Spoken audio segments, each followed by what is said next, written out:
if you think that this cave-in by those 8 Democratic senators to Trump and the Republicans was not planned at the highest levels of the Democratic Party, meaning Chuck Schumer, then I have a nice bridge I would like to sell you. After all, think about it. The 8 senators who caved in, of those 8 senators, 6 of them are not facing re-election next year, and 2 of them are retiring. So what happened? Well, here's an example of how things get planned in the Senate and in Congress in general.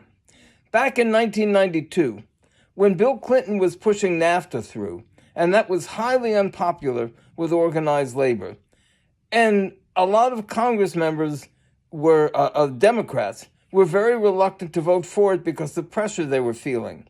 So about a half dozen of them wrote to Bill Clinton and said that they would vote against NAFTA unless he needed their votes for it to pass. In other words, it was purely performative. And that's what happened here. They got just enough senators to capitulate in order to end the government shutdown. And I would bet you that the Democrats were getting all kinds of pressure from the airlines industry, the travel industry, the entertainment industry, and so on, to end the government shutdown so they could make their money over the Thanksgiving weekend. And after all, this is just a real example of the cowardice and stupidity and short-sightedness of the Democratic Party. After all, think about what their whole program was, that they would capitulate on the budget as long as they got extension of the health care benefits for another 12 months.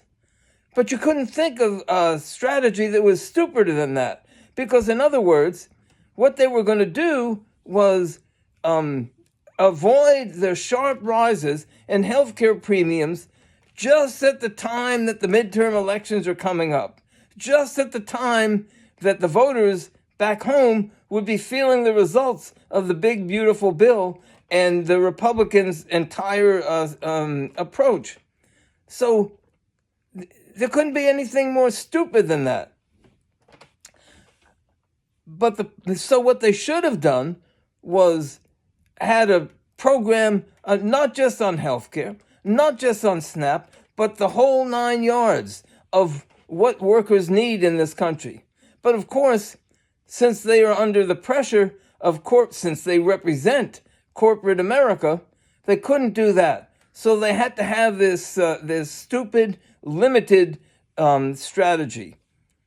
So this is just another example of why we need a working class party in America.